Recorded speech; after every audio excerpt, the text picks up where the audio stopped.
All right, we're back in the car because I don't have, like, my roommate's in my room. I really don't have a way to make videos right now other than sitting in my car and talking to the camera, which is my phone. The cover of what we're talking about today, as you can see, 4Bats' newest album, Still Shinin'. This was this is, out of the ones I'm behind on, this is the one I wanted to talk about the most because I actually found it very surprising. All right, but real quick before I get to that, any other images I need y'all to see will be right here in this corner probably. They should be. If not, they're right here. They should be right here though. Anyway, for the time being, that's how it's going to be for now because, you know, me just recording my voice, it's better if you can see my face. Anyway, so 4Bats dropped an album a couple months ago called Still Shinin'. Now, I also reviewed the first 4Bats album. It was more of a mixtape than an album. Now that I am actually on the spot, I can't tell you the name of it. You Made Me Famous. Is that the name of it? I think it is, because it was about his ex-girlfriend, mainly. That's what he talked about a bunch. And I remember not thinking it was amazing other than a couple songs being pretty good.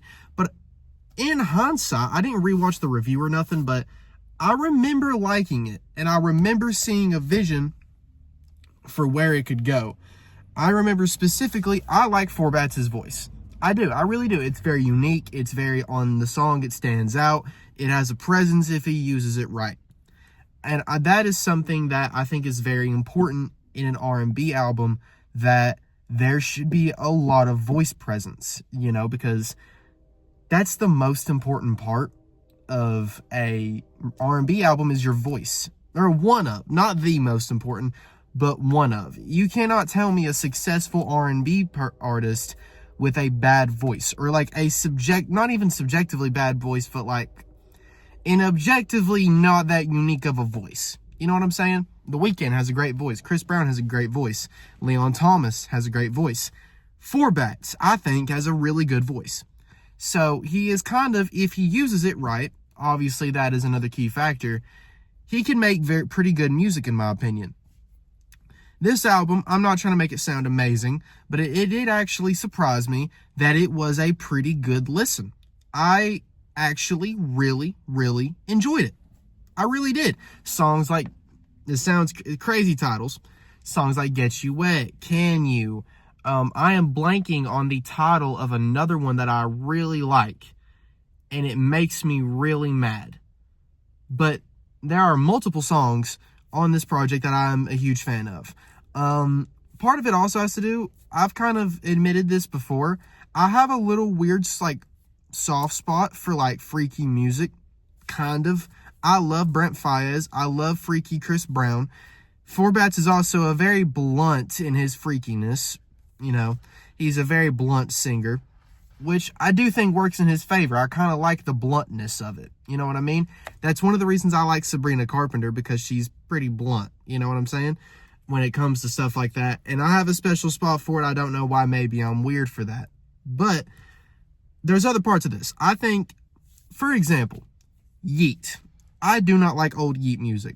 I like new Yeet music. Do you want to know why? The curation of songs and the way certain things on these songs are put together is significantly better and way more detailed than his older music. I can say the same thing for 4Bats, but not to the same degree, and maybe not as good as new Yeet is, because I think Yeet's new EP is better than this. But I still really like this album. It is, I like how all the titles are named after parts. It's pretty cool. There's a lot of seamless, like, transitions into each other's song, like, into the songs. It's not that long. It's only like 16 minutes, which, in my opinion, for like a modern day music album of any kind, is pretty good. I do think there is a lot of oversaturation in the music market in general, and one of those like comes from really long albums, or like a reason of that saturation is really long albums. This album doesn't fall into that little threshold. I actually really like this. There are a couple moments where maybe 4Bats, like, he's saying the same thing a little too much on a hook. I want to say it's about the third track. I can't remember the name of it, but I want to say it's about the third track. into the album, he kind of, like, there's a hook. I do not like hooks that say the same thing over and over again, or like melodies where you say the same thing multiple times. I could be wrong. It might not be the third song, but there is a part on this album that I very vividly remember him doing that, and I didn't like it. It didn't make me skip it, and it didn't make me all out dislike the song, but I dislike things like that. I do not replay this album a lot. It's mainly like late night drives. This album is really good for late night drives. Can You is an amazing late night song, and Can You is probably the best, or is it Can You or Can I? I'm pretty sure it's Can You. Can You is probably the best song on this album. Very good song. Maybe one of my favorite songs of the year.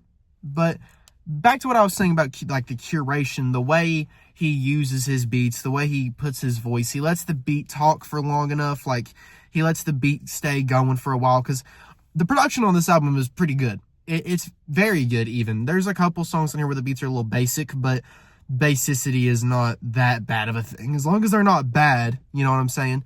But there's a lot of good on here, too. A lot of good beats. The Can You beat is specifically, and that's also the best example of like curation, song curation. When I say that, I mean the way he layers his background vocals, the way his background vocals are like sounding, or like how loud they are, or what the background vocals are saying. Sorry if I sound congested. My body's trying to get sick, so I can like feel snot like at the roof of my mouth, and it's so nasty, but I apologize. Anyway, that is what I'm talking about, curation. And I think this album does really good on that. He actually recently dropped, I think it was a couple weeks ago, did a Chop Not Slop version. And I haven't listened to that yet, but I actually think that would be pretty cool. That's not going to go into a rating of the album, because that's a whole nother separate piece of work. But I do think a Chop Not Slop version on an album like this would go really hard. Kind of like how I think the Chop Not Slop version of Heaven or Hell by Don Toliver is really good. Maybe on par with the original album. That's just my opinion, but I think this has potential to do that too. I'm trying to think if there's any points I might have missed or anything else that I want to say. The only real problem with this album that is very vivid, or that I can think of vividly and is very, I don't want to say apparent, because that kind of makes it sound like I'm thinking about the issue the whole time, but I'm really not. It's not that noticeable, but sometimes his voice does sound a little off, and like where it's so high pitched, it gets a little like screechy. Oh, no, I don't want to say screechy. It sounds like he's like a squeaker singing. But that is very rarely. That might have happened once or twice. I don't even remember where it happened. I just remember me thinking it. So if that tells you anything. So it's actually two problems, because that's not what I was thinking. But the second problem is that sometimes Forbats' music can get a little bit repetitive. Some of his lyrics can get a little repetitive. Some of his subject matter gets a little repetitive. This album, even though narratively it's not the same as his first one, but a lot of the same like themes and subjects, I guess, is a good word that I'm thinking. Sound-wise, it's not a different sound. It is a more evolved, better sound from the first one. And I'm not saying that the evolved part of it, like it's just a better version, is the bad part. I'm saying the repetitiveness of it is the bad part. The fact that it is another version of this first project. But like I said, that is not like an apparent issue. But if you're listening to this album front to back, and you're kind of like, dang, he has kind of talked all these he's talking about the same thing. And that's a very valid issue, like a very valid thing to say, and a very valid, like, slash on the album that other than that, I really can't think of anything too big. One other thing I wanted to mention, I forgot what song it is. I have a terrible memory when I get like the camera on me. I need to do better about having my little notebook that I used to have that had like points on it of what to say. There are a couple songs on here where he uses his natural like voice, like no auto-tune, none of that high-pitched stuff. He uses his actual voice, and I wish he did that more, because not only does it kind of break up in the album, like it's a new voice without having to use a feature, if that makes sense. It's another perspective without having to use a feature, kind of. That's what it feels like. You know, one of the reasons you might want a feature, not just because you want to have a feature, but like because it actually kind of helps with the repetitiveness of it. Nav actually is talked about this issue before. He knows he can't carry a solo album from front to back if it's going to be 18 songs. He puts a few features in there.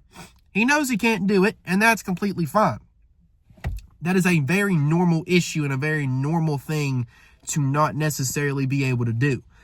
But Forbats, in my opinion, because of these occasional switches to his normal voice and how well he is curating these songs, actually pretty well carries the album from front to back, just him.